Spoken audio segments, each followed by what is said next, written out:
Welcome to 13 Cents More, the podcast. I am E. Probilski, an author, editor, and book publisher. I have done all these different things for many years, and I am here to share book publishing insights, personal anecdotes, information about my books, and so much more. Let's get into it. Hello, friends. This week we are going to be talking about something a little unusual. We are going to be talking about administration and the systems that come with admin tasks. It's not super glamorous, but it is really important. I am currently reading and am nearly finished with The Chicago Guide for Freelance Editors by my amazing friend Erin Brenner.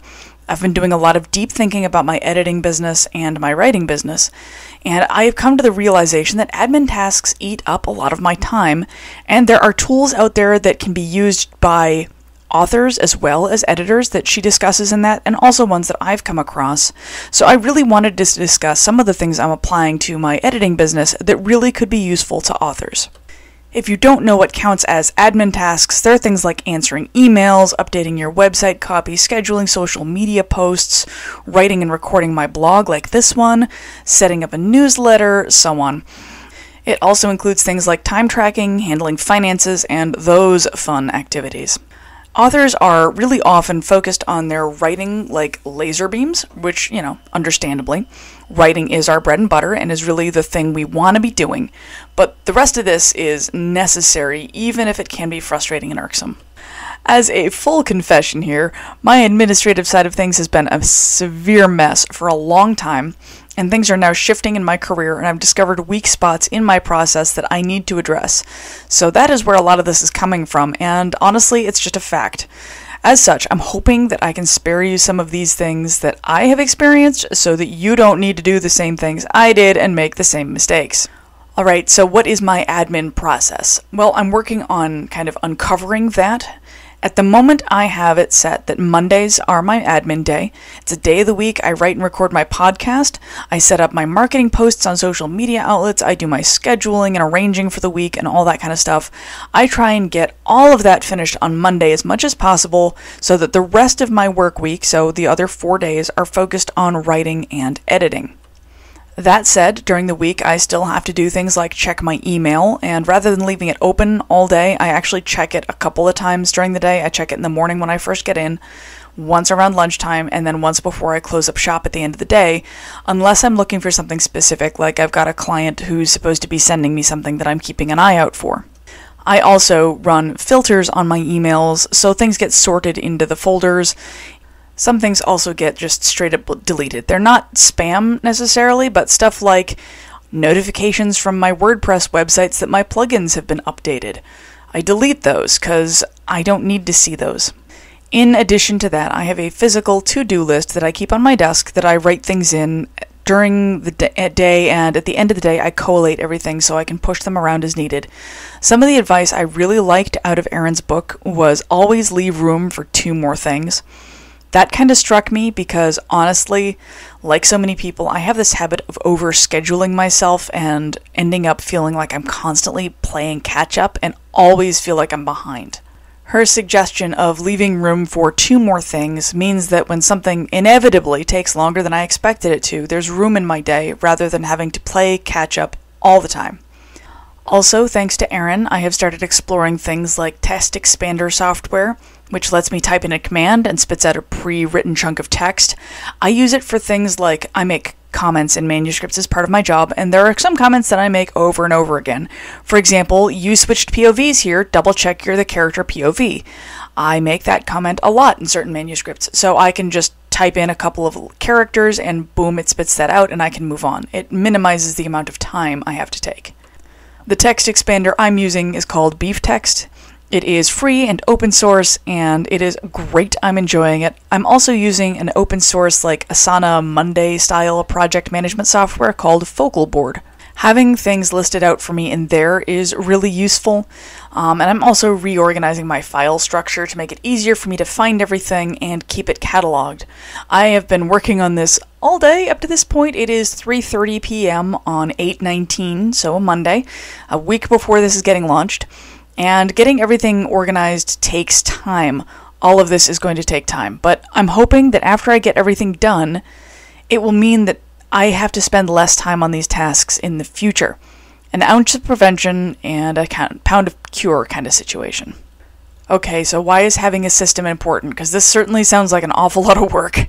So I have ADHD and autism, which I'm really open about, and my life is chaos. I keep trying to tell myself I like the chaos, but that isn't entirely true. The chaos is simpler in certain ways because I don't have to put a lot of work into the chaos. The chaos just kind of happens, and I just kind of ride the wave. And it seems simpler at the time because I don't have to put that effort into it, but it doesn't hold up when stress happens. Like having a fully booked schedule since June with speaking engagements coming up this autumn. James Clear, the author of Atomic Habits, said, "You do not rise to the level of your goals, you fall to the level of your systems." And that is entirely correct. If you create a system and have a really good one in place, you'll discover you can kind of lean into that system when things are hard. So if you're sick and have brain fog and aren't thinking clearly, you can rely on that system to get through the day and get things done, even if you are not at your best. As an autistic person, systems are kind of my deal. Despite the chaos I often live in, I love systems, and I rely on them. I have to. It's the way I function. I have a system for going to bed. I have one for self-care and grooming. I have systems for things like cooking. Like, you can get my point here. Even if you're not autistic, though, you always have systems in place in your life that you rely on and that you follow, even if you don't know they're there. Like, even having a hook by the door you hang your keys on is a system. So your systems are going to be highly individualized, and you need to play with things that work for your mind and experience, but they are extremely important, and everybody does have them, so you might as well develop some that work for you rather than against you. Okay, so what tools are there for authors? Because the systems I mentioned work for me as an editor, but what exists out there for authors, right? Because that's who's mostly listening to this. I don't have an exhaustive list of all the tools you can utilize, but I'm going to talk about some categories of tools that you can implement that should hopefully be pretty system agnostic as far as computers go. The first one, kind of like I mentioned before, is email filters. This is a really big one for me. My inbox is always very, very busy. I'm subscribed to a bunch of newsletters and mailing lists for various organizations. I have clients contacting me about projects. I have notifications coming from things like Substack letting me know I posted a blog, from my website letting me know that plugins have updated, all that kind of stuff. There's just a lot. There's a lot of email. And I'm still developing my email filters, but having them at all has been a huge help. I have some filters that immediately will pop certain kinds of mail into very specific folders, and those folders are things like client communications, newsletters, marketing emails, EFA communications, Editorial Freelancer Association, author events, stuff like that. I use individual email addresses to filter specific senders, like the EFA, to send them to the correct place. And I use subject line filters for things like my WordPress, the notifications I mentioned. I don't much care about things that have successfully updated, but if they don't update properly, I need to know. So I filter out things by subject from there, so that way the "we've updated successfully" emails are deleted, but anything that says plugins have failed to update gets sent to my inbox, and I can address the problem. Filtering your emails like this, like automatically, it automates the system. I don't have to do it myself. It helps a lot with inbox overwhelm, because it's really easy to look at your email inbox and feel an immediate fight or flight reaction, because there's so much in there, and you just have to deal with all of it, and oh god. And it can be really stressful. So setting these things up help ensure you don't miss important messages while you're deleting or hiding or moving the stuff that you don't need to address immediately and can look at your leisure. Like newsletters, I love them. I'm subscribed to a bunch of them, and I do read them, but I don't always read them immediately day of because there are so many, so I'll just kind of pick my way through them. I dump them all into one folder, so that way I can go through them and read them at my leisure without having to see them in my immediate inbox where they could be crowding out, say, client communications, and then I would miss important emails. So yes, those filters, really valuable to me, and they can be set up in any mail service. Gmail has them. You can do it through Gmail's interface. I have them set up through my Thunderbird, which is an email system. You can use Outlook, whatever system you're using, there are filters available to you. So like I said, system agnostic. The next thing I want to mention is project management software. A lot of the time when authors are looking for organizational software, they mean for things like their books. I don't mean for your books here. If you're talking about organizing your books in your series, I strongly suggest Plotter, Plottr. Love that software. But we're talking about administration here. So those ones are different. They work really well for things like your publishing tasks, the flow of what you need to get done before the book comes out, anything that you're working on for marketing, all kinds of things. And you can pop things in there and make sure you don't miss steps and tasks, and you can set due dates for yourself. They are very helpful. While my daily to-do list is written by hand, because that's how my mind works, I have a master list on my software of things that have to happen every week, every day, etc. These things are like the work-related stuff. I'm not talking about like go grocery shopping. It's stuff like every day I have to check my email, create a to-do list for tomorrow, catalog my time in Clockify. Those are things I have to make time for. So those are all things that I do daily during my workday, and listing them out is really helpful. Also, Erin pointed out in the Chicago Guide for Freelance Editors that if you end up sick, somebody else can pick up your system if it's written down and can cover things and help do tasks that need doing and know where you were. So if you get sick or hit by a car or something happens, somebody else can help deal with those tasks for you until you're back on your feet. Also, personally, keeping everything in your head at all times is a recipe for disaster. If you end up sick or have memory issues like I do sometimes, it's better to offload all of that stuff into the software like Asana, Folklore, Todoist, whatever it is. And putting all of that out of your brain means you can just kind of look at your references if you're having a bad time. Like, remember, we fall to the level of our systems is very real. So putting everything together in a way that's accessible for you is really important, and that way when you are feeling foggy, you will have those things already laid out. I also want to note that these to-do lists should include things that you do quarterly or yearly, like paying business taxes or having a sit down to see where you're at with finances, like profit and loss type stuff. Those are really important and are often forgotten. So you really need to make some time for those, and having them in your project management software reminds you, oh yeah, I need to do that this quarter, and then you can put it on your calendar or sit down with yourself whenever it is. That said, stick with things that work for your brain, so if you don't feel you need that, you don't have to include it, but I do strongly advise taking things off your mental to-do list and putting them somewhere external. The next set of things I'm going to mention are AI tools. Before you get your hackles up, I'm not suggesting you use AI to write anything for you or generate images. That is not where this is going. These are things that you can use for like emails and other projects. I use Goblin tools, for example, as a way to make sure that my email tone is what I intend. Because I'm autistic, I can sometimes be kind of blunt, so I run it through there and make sure that my tone is correct.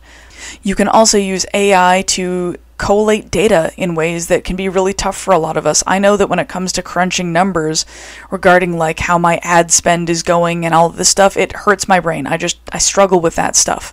And you can feed those numbers into an AI and have it spit out information. Like utilizing the power of machine intelligence to remove some of those barriers for people like me is accessibility, and it's extremely helpful for a lot of those pieces.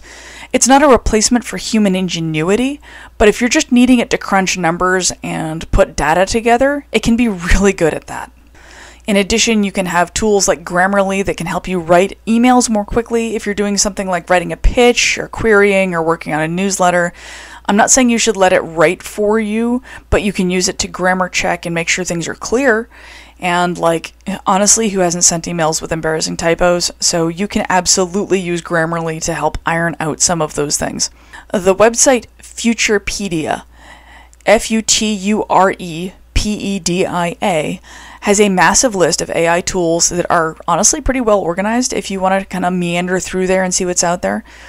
I don't advocate for using anything to generate images unless they're referencing just for you, or you're going to give the reference to an artist to actually draw, because I know some of us have trouble picturing or explaining things that are in our heads. So using AI to create an image that you can refer to, be like, okay, my main character kind of looks like this. If you don't have money to hire an artist, if this is just for you, that's one thing. But if we're talking like sharing with other people or using for marketing or using for your book covers, please hire a human. The same thing with writing. if you use AI to generate text, you can use it to help you kind of shore up some SEO kind of stuff on your website, or help you. I've used it to help me write back cover blurbs occasionally.